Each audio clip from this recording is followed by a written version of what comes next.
السلام علیکم ورحمۃ اللہ وبرکاتہ۔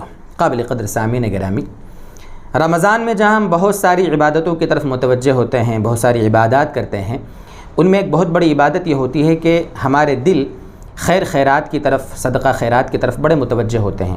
الحمدللہ بڑے بڑے جو ایسے لوگ جو بخیل ہوتے ہیں، رمضان کے مہینے میں وہ بھی سخاوت پر آ جاتے ہیں، غریبوں کی امداد کرتے ہیں۔ اب یہاں ایک دو باتیں سمجھیں۔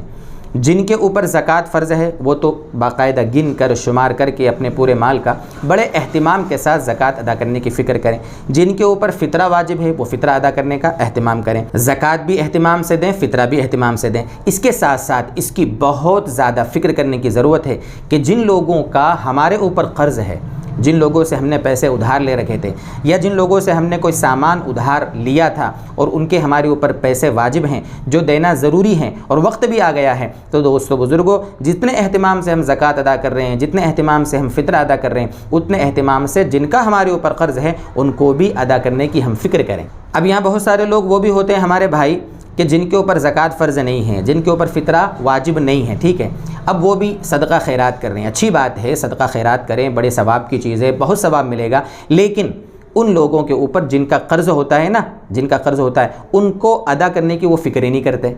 بھائیو دیکھو، بات کو سمجھو، جن سے آپ نے قرض لے رکھا ہے ان کو قرض ادا کرنا فرض ہے، ضروری ہے۔ اگر آپ قرض وقت پر نہیں ادا کریں گے گناہگار ہوں گے۔ اور آپ جو نفلی صدقہ دے رہے ہو، نفلی طور پر فطرہ دے رہے ہو، نفلی طور پر غریبوں کی مدد کر رہے ہو، جو آپ مدد نہیں بھی کرتے تو آپ کو گناہ نہیں ملتا، ٹھیک ہے، آپ نے کیا ہے، آپ کا جذبہ ہے، آپ کو ثواب ملے گا، لیکن جن کا قرضہ آپ کے اوپر فرض تھا، ضروری تھا، واجب تھا، وہ آپ ادا نہیں کر رہے ہو، تو یہ کتنا بڑا ہم کو گناہ مل رہا ہے۔ اس لیے بہت ضروری ہے کہ جتنا اہتمام ہم نفلی صدقات کا کر رہے ہیں، اس سے زیادہ اہتمام اس بات کا کریں کہ جن کا ہمارے اوپر قرض ہے، ایک ایک روپیہ اس قرض کو ادا کرنے کی ہم فکر کریں۔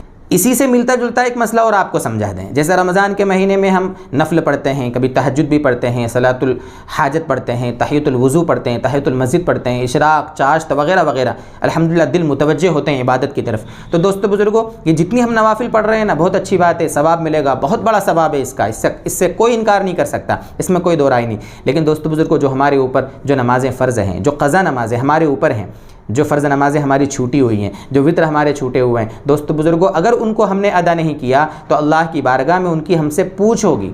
ہم پر وہ فرض ہیں، ان کا ہمیں گناہ ہوگا، ہو سکتا ہے ان قضا نمازوں کی وجہ سے اللہ تعالی ہمیں جہنم میں ڈال دیں۔ ہم نوافل کا تو بڑا اہتمام کر رہے ہیں اور جو فرض ہمارے ذمہ ہیں ان کا کوئی اہتمام نہیں کر رہے۔ اس لیے بہت دھیان رکھیں۔ اس بات کو سمجھنے کے لیے ایک مستقل ویڈیو ہم پہلے اپلوڈ کیا تھا ہم نے کہ ایسی صورت میں ہمیں کرنا کیا چاہیے، اس کی لنک ہم ڈسکرپشن باکس میں دے دیں گے، اس کو آپ دیکھیں اور سمجھیں کہ ہمارے ذمہ اگر فرض نمازیں ہیں اور ہم نوافل کا اہتمام کر رہے ہیں تو اس کے کیا مسائل ہیں۔ اللہ تعالیٰ اس رمضان کے مہینے کی ہمیں خوب قدر کی توفیق دے اور شریعت کے مزاج کے موافق ہمیں یہ مہینہ اللہ تبارک و تعالی گزارنے والا بنائے۔ وآخر دعوانا ان الحمد للہ رب العالمین۔